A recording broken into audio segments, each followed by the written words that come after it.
Okay, it's Sunday. I'm redoing my kombucha, and I just finished filling up this pot. Okay, so we put hot water, fill up a pot. The best way to do this is my kombucha jar. It's a huge, like gallon, maybe 2-gallon jar. So I found a pot that would fill up the jar. And what I did was I filled up the jar with water and then poured it into a pot, and that way I had the exact measurement for how much water I needed. While that's boiling, this was filled with kombucha. I take the kombucha out of here and I strain it into jars, glass jars. And I actually really like these plastic lids, and I use the plastic lids. They're saying not to use metal lids with kombucha because the acidity can react with them. Okay, so get the plastic jars to put your kombucha in. I like them to stay this taste, so I put them in the fridge.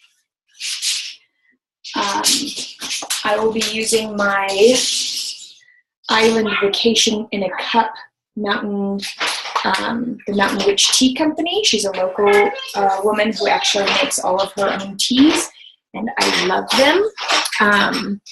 So this is what I'm using. I used it last week, and oh my gosh, I was just using regular Lipton, and I read a big article about the pesticides in that, so I'm going with a local tea maker. It's a loose leaf tea. So I put it in a bag, in a muslin bag, and pop it in the water when it starts to boil. But before I put the tea in, I got organic sugar from Costco. You can only use real cane sugar to make your kombucha. So if you don't have an organic option, use a refined white sugar. It's the only sugar that I use. Otherwise, we are completely sugar-free besides our kombucha. So because I do a double batch, because my jar is so big, I do 2 cups of sugar. When the water is boiling, I stir it up and then leave my tea in there, either a tea bags or the tea in the muslin bag, until the pot cools off, until it's cool enough to put your finger in there and it's warm pretty much. Once the water is warm, then you will pour it into your SCOBY that is covered with the kombucha tea and fill it up. I just use a coffee filter and a rubber band. Close it up, and I put it in the bottom of my pantry where it is dark. I leave it in there for 3 to 6 days, depending on whether I remember, whether we finished our kombucha, and whether I remember.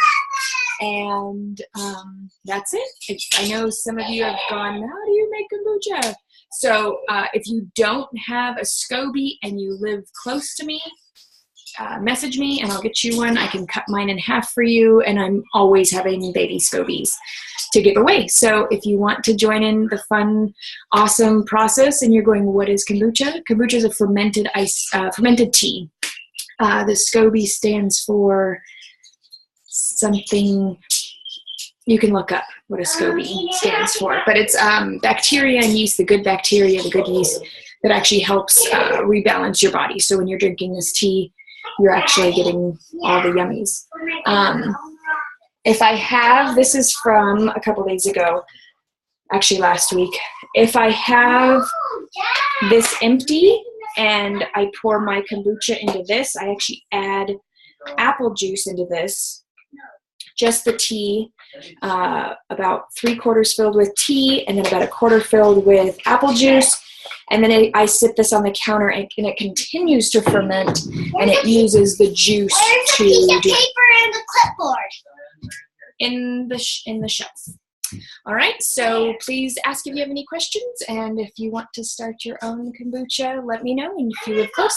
Otherwise, if you don't live close, start going on to different Facebook groups. I'm sure you have a local Facebook group. just put in search of a SCOBY, and you're going to have some crazy hippie woman who has one who will be happy to give you some of her babies or one of her babies. And then you could tell all your friends about it and enjoy the benefits of kombucha.